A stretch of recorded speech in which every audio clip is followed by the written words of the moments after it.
Baltasar. Last na po ito, Engineer.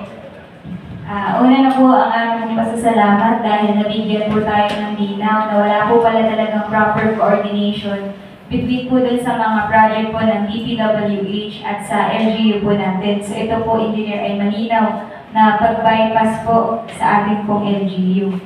So ang tanong ko lamang po, Engineer, sa panonood po natin ng mga balita po, ay meron pong mga anomalya po sa mga materyales tulad po ng labis-labis na pagpatong po sa mga presyo po ng mga ginagamit at tulad na rin po ng mga pagkat po sa mga ship files. Meron po bang mga ganong pangyayari po dito po sa ating bayan? Kung dyan po, meron po. Meron pong reported po sa atin sa Triple Junction sa may likod po ng Bulacan State University. Kinuha po ang ating atensyon dahil nga po nagkakaroon doon ng problema dahil nilulubog na po yung part ng kabahayan doon dahil nga nasaraduhan ng ginawang flood control project yung daanan ng tubig doon. So, pinilit natin na coordinate doon sa contractor na malagyan ng prinsa o sluice gate para makontrol yung paglabas ng tubig. So, habang kami nag-i-inspect, kami ay nakakita ng ilang mga sheet files doon at the same time ng napakaraming acetylene. So, pinuntahan din namin yung pinaka-barracks ng contractor kung saan nakita namin na nagkalat talaga ang mga acetylene. So, doon pa lang pinuputol nila yung mga sheet files na ilulubog doon sa flood control project. So, agad namin kinuha ang atensyon ng contractor. Ito palang contractor ay subcontractor lamang. Hindi siya ang main contractor ng proyekto. Pinatawag po natin sa ating tanggapan at nagkaroon po tayo ng dialogo sa kanila at ito ay pinuntahan din ng isang representative ng DPWH.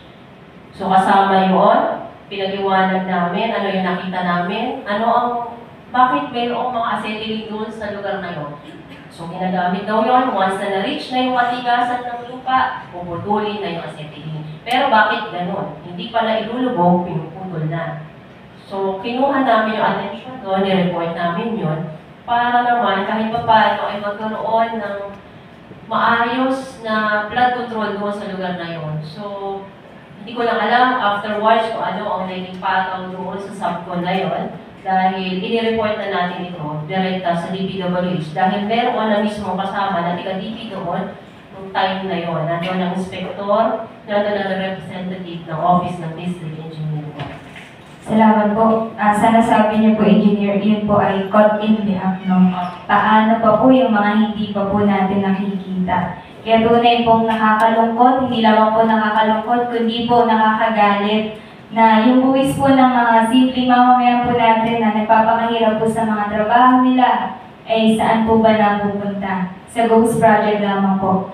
Kaya sana po ay hindi lamang po yung issue na to ay matapos sa investigation po, kundi sana po ay managot po ang mga dapat pong managot. At maraming salamat po sa servisyo po ng ating Engineer Emmy. At palagi po sana natin paalalahanan ng ating mga sarili na doing natin po is also injustice. Kaya wag po sana tayong maging parte nito. Maraming salamat po.